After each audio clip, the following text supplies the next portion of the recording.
अब इसकी तीसरी एप्लीकेशन है electric field due to thin infinite sheet of charge. Consider two thin infinite sheet of charge having charge densities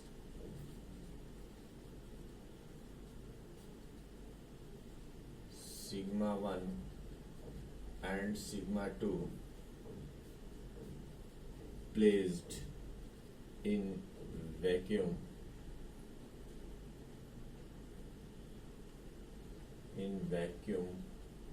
or air as shown. ठीक, देखो एक sheet तुम्हारी ये है, इस पर पॉजिटिव चार्ज हमने माना हुआ है, इसकी सरफेस चार्ज डेंसिटी सिग्मा 1 है. क्लियर. इसी तरीके से एक दूसरी शीट है जिसकी चार्ज डेंसिटी हमने सिग्मा 2 मान रखी है. ये सेकेंड. अब हम यहाँ पर 3 पॉइंट कंसीडर करेंगे और तीनों पर फील्ड देखेंगे. ठीक है. एक पॉइंट हमने यहाँ कंसीडर किया P, एक पॉइंट यहाँ कंसीडर किया Q और एक पॉइंट यहाँ कंसीडर किया R. ठीक है. तो ये जो P पॉइंट है, इस पॉइंट P पर इस शीट के थ्रू जो इलेक्ट्रिक फील्ड होगी आपको पहले से ही पता है, उसकी डायरेक्शन आउटवर्ड होगी यानी E1. और इसके भी थ्रू क्या, चूंकि ये पॉजिटिव चार्ज है, इलेक्ट्रिक फील्ड की डायरेक्शन आउटवर्ड होगी और ये होगा E2. ठीक है. तो पहले हम P की बात करेंगे. अब यहाँ पर बहुत ज्यादा कर देंगे तो फिगर वो हो जाएगा. तो एट P इसका फ्री बॉडी डायग्राम हमें सजेस्ट करता है कि इसके ऊपर 2 इलेक्ट्रिक फील्ड E1 और E2 काम कर रही है. ठीक है. 2 फील्ड. अभी इससे पहले के एक डेरिवेशन में मैंने आपको बताया है कि एक थिन शीट ऑफ चार्ज के थ्रू इलेक्ट्रिक फील्ड की वैल्यू क्या होती है. The electric field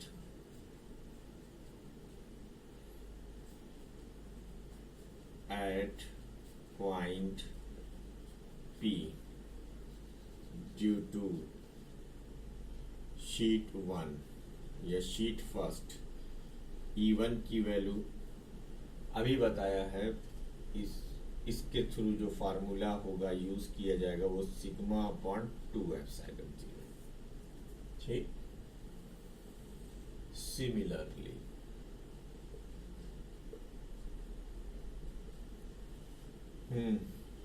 due to sheet 2,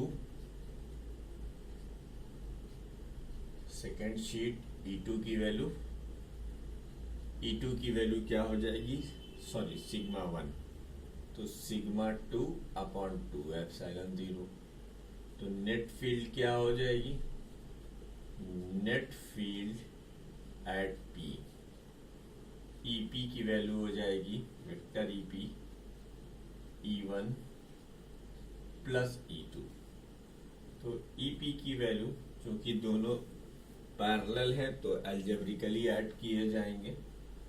E1 plus E2, इसका मतलब sigma 1 upon 2 epsilon 0 plus sigma 2 2 epsilon 0. तो यहाँ से 1 अपॉन 2 एप्सिलॉन 0 कॉमन निकाल लो. ये हो गया सिग्मा 1 प्लस सिग्मा 2. ये क्या, अवे फ्रॉम शीट. डायरेक्शन क्या होगी, अवे फ्रॉम शीट. ये तो निकल आई P की फील्ड. अब अगर हम Q की बात करें, तो ये पहला केस था हमारा, P पर हमने फील्ड निकाली. अब हम Q पर बात करेंगे. तो एट पॉइंट Q देखो क्यू पॉइंट पर इस पॉजिटिव चार्ज के थ्रू इलेक्ट्रिक फील्ड की डायरेक्शन बाहर की तरफ होगी E1, और इस पॉजिटिव चार्जेस के थ्रू इलेक्ट्रिक फील्ड की डायरेक्शन बाहर की तरफ होगी, इसलिए E2 हो जाएगा ये।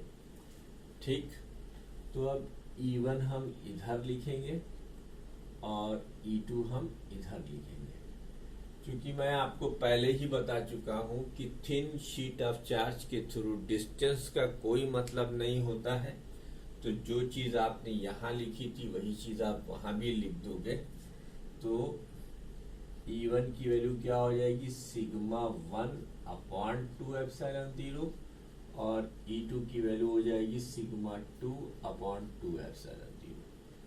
तो नेट फील्ड एट Q क्या हो जाएगा, ये EP का वेक्टर EQ का वेक्टर E1 प्लस E2। ठीक, लेकिन यहाँ चूंकि E1 और E2 के बीच में एंगल 180 डिग्री है, इसलिए आप EQ की वैल्यू E1 माइनस E2 ये मानते हुए लिख दीजिए कि let sigma 1 is greater than sigma 2। ये हमने एक केस लिया, जरूरी नहीं है कि हर केस में E1 ही बड़ा, अगर E2 बड़ा होगा तो E1 से सब्ट्रैक्ट कर लेंगे, तो E1 माइनस E2। तो इसमें आप लिखोगे सिग्मा 1/2 यहाँ लिखोगे आप सिग्मा 2/2। तो 1/2 कॉमन आया, सिग्मा 1 माइनस सिग्मा 2। ठीक है, अब डायरेक्शन क्या होगी, टुवर्ड्स E1, यानी away from Q towards sheet 2। इसकी डायरेक्शन क्या होगी, E directed from sheet first to second. ये दूसरा पॉइंट निकल आया। अब जरा R की बात कर लो, एट पॉइंट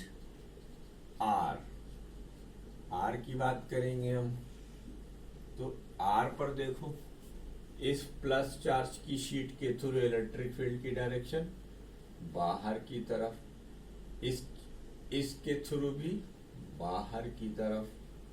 ठीक, तो एट पॉइंट Q हम जब इलेक्ट्रिक फील्ड शो करेंगे तो हम लिखेंगे E1 एक तरफ और E2 भी उसी तरफ। तो अब क्योंकि आप जानते हैं डिस्टेंस का कोई माने नहीं है थिन शीट ऑफ चार्ज के लिए, इसलिए जैसे हमने यहाँ E1 और E2 की वैल्यू रखी वैसे ही हम यहाँ भी रख देंगे। E1 की वैल्यू सिग्मा 1/2 और E2 की वैल्यू सिग्मा 2/2। ठीक है, तो अब नेट फील्ड क्या हो जाएगी, नेट फील्ड एट R, इसकी वैल्यू होगी vector ER is equal to vector E1 plus vector E2, यानी ER चूंकि दोनों सेम डायरेक्शन में है 0 डिग्री के एंगल पर, तो इसलिए अलजेब्रिकली एड अप किए जाएंगे। तो ER की वैल्यू आ जाएगी E1 प्लस E2। अब यहां से 1/2 कॉमन आएगा, सिग्मा 1 प्लस सिग्मा 2। तो ये तीनों पॉइंट के हमने फील्ड निकाल ली। ये आप वीडियो को पॉज करके नोट कर लीजिए।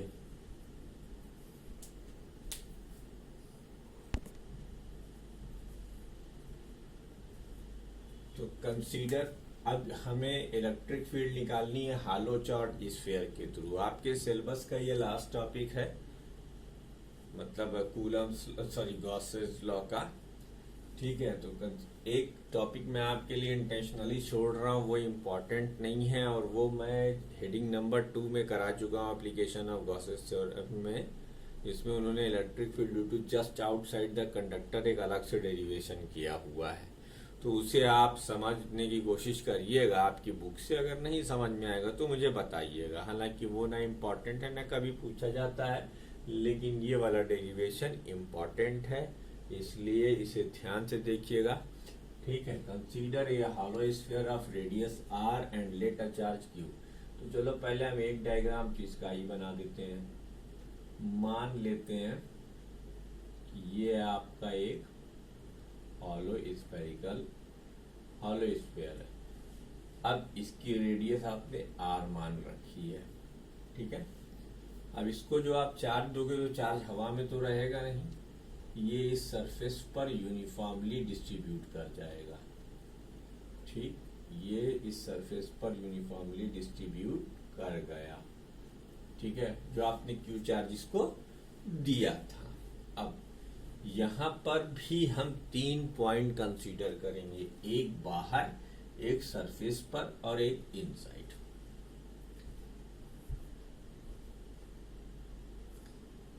एक बाहर, एक सरफेस पर और एक इनसाइड। तो 3 अलग अलग केसेस हम कंसीडर करेंगे। Case number first, if r is greater than r, that is any outside point। अब एक पॉइंट हमने लिया है जो कि आउटसाइड है। फिर से ये स्फीयर बनाइए,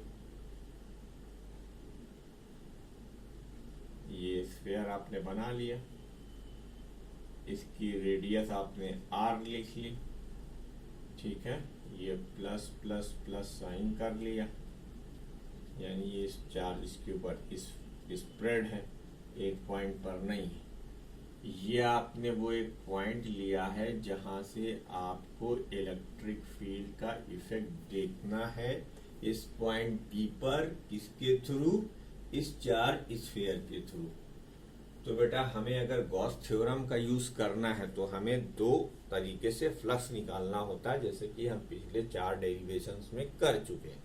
क्या करेंगे हम, इसका इन्वलप, क्योंकि स्फीयर है तो स्फीयर का बेस्ट इन्वलप एक स्फीयर होता है, इसलिए हम यहाँ पर एक गॉसियन स्फीयर कंसीडर करेंगे। ये आपने गॉसियन स्फीयर कंसीडर कर लिया। अब सबसे पहला काम क्या है, एक एलिमेंट्री एरिया सरफेस पर लो, हटा दो इसको यार, ठीक है। एलिमेंट्री एरिया सरफेस पर लो, जाहिर सी बात है एरिया वेक्टर कहाँ होगा, बाहर की तरफ होगा। और चूंकि स्फीयर है और पॉजिटिवली चार्ज है तो इलेक्ट्रिक फील्ड भी रेडियली आउटवर्ड ही होगी, E इंटू डी ए, ठीक है बाबू। तो E इंटू डी ए। अब हमारा पहला स्टेप क्या होगा, आपको अच्छे से पता है, अब इतने सारे डेरिवेशन में करा चुका हूं कि मुझे पूरी उम्मीद है कि आपको पता होगा। नहीं पता है तो फिर भी याद कर लीजिए। हम पहले लिखेंगे flux through elementary surface dA, d phi E is equal to E dot dA। तो E dA cos 0 डिग्री, यानी ये क्या हो गया, E dA। बेटा ये कैसा सरफेस है, ये गॉसियन स्फीयर है। ये क्या है, गॉसियन स्फीयर है। अब गॉसियन स्फीयर है तो गॉसियन स्फीयर, तो फ्लक्स थ्रू गॉसियन स्फीयर निकाल लो। फ्लक्स थ्रू गॉसियन स्फीयर,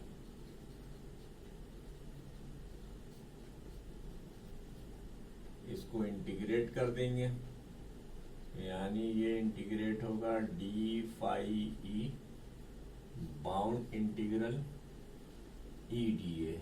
आप जानते हो हमें ई कैलकुलेट करनी है तो फिलहाल हम कांस्टेंट मानेंगे, ई बाहर ले लेंगे, सरफेस इंटीग्रल डी ए किसके ऊपर कर रहे हो, स्फीयर पर कर रहे हो। और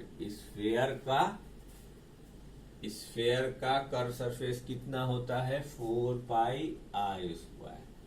तो E times 4 pi R square. ये वाला आर क्यों लिया, क्योंकि ये बड़ा वाला जो स्फीयर है हमारा गॉसियन स्फीयर है, वही इन्वलप है, ठीक है।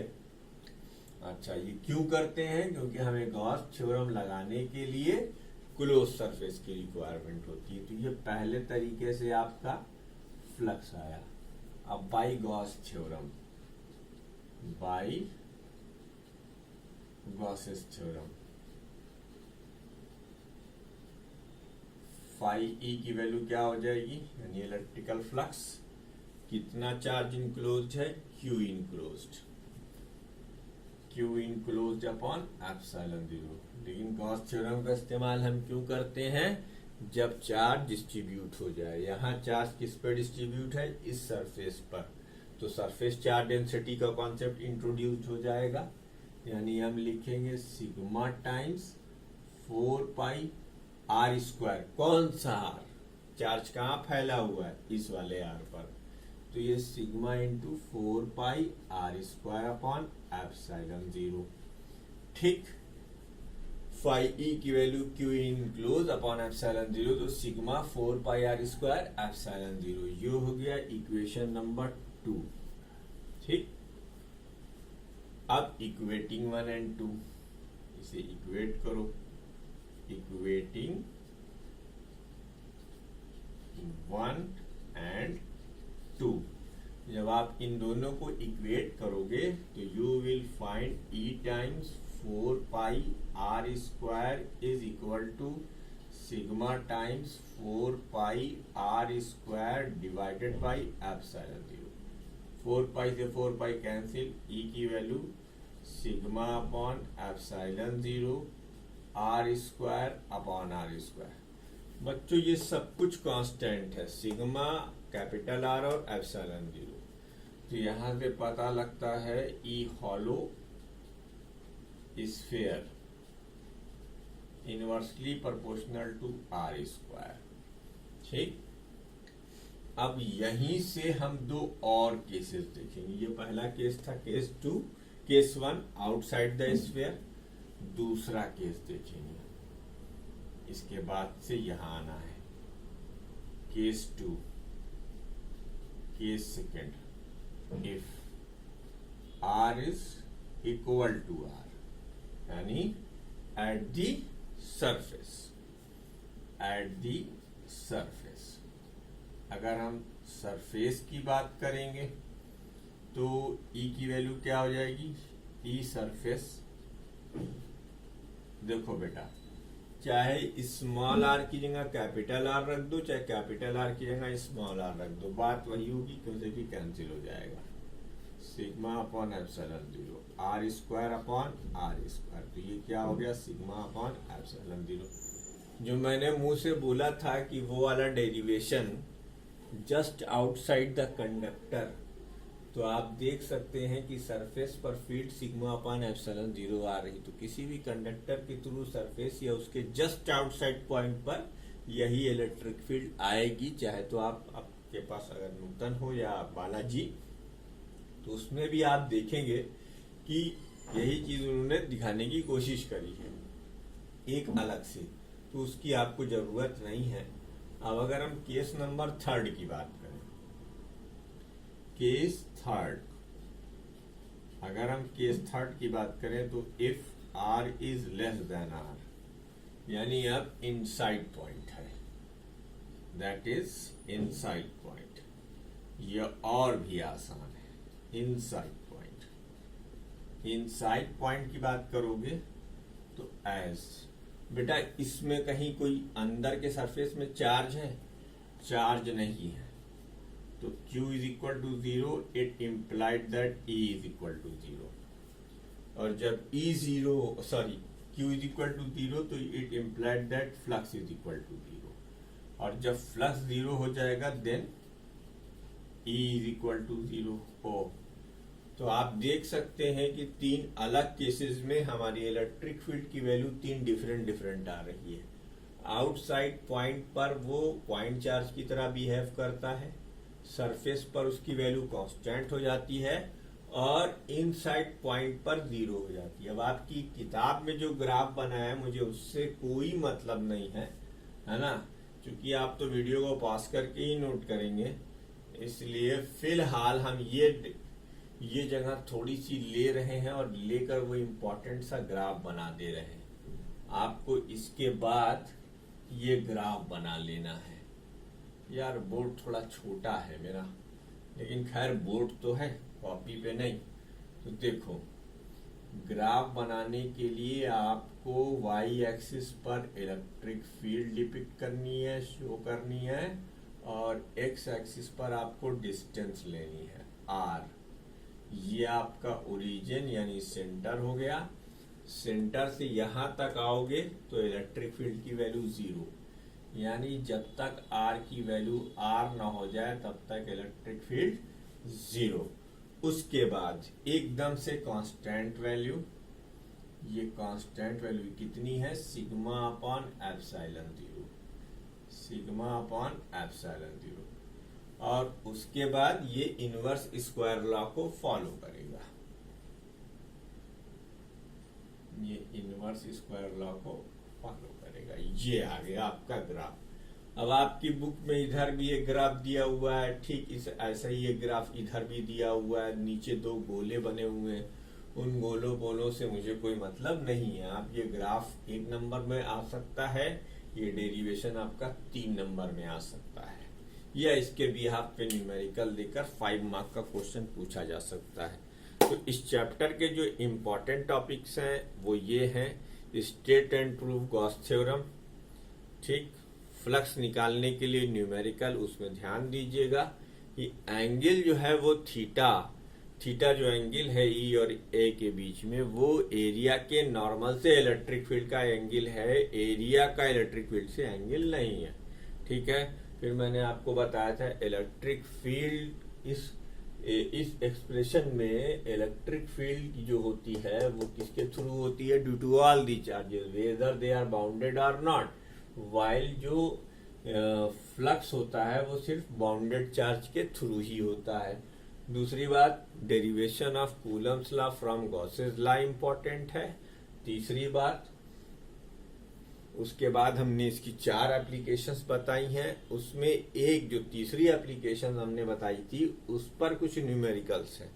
आप बिल्कुल मत घबराइए, जैसे हम थियोरेटिकल वीडियो दे रहे हैं वैसे ही हम आपको न्यूमेरिकल वीडियोस भी देंगे। बस एक रिक्वेस्ट है कि चैनल को सब्सक्राइब कर लीजिए ताकि आपको नोटिफिकेशन मिल जाए। दूसरे वीडियो को पेशेंसली देखिए और यहाँ पे जितनी बातें हम बता रहे हैं उन सबको नोट कीजिए। ऑनलाइन क्लासेस में और ऑफलाइन क्लासेस में बहुत फर्क है, मैं जानता हूँ आप सबका एक्सपीरियंस नया है इसको लेकर, तो हो सकता है कि कुछ वो हो, लेकिन अल्लाह इंशाल्लाह करेगा तो स्थिति बेहतर होगी। जुलाई में स्कूल खुलेगा या अगस्त में, अगर आपके पास नोट्स बनी रहेंगी, हम कोशिश कर रहे हैं कि हम आपको आधी किताब पूरी ऐसे वीडियो में दे दें और आप सब नोट करके रख लें। अगर कुछ बात होगी, कुछ ही नहीं समझ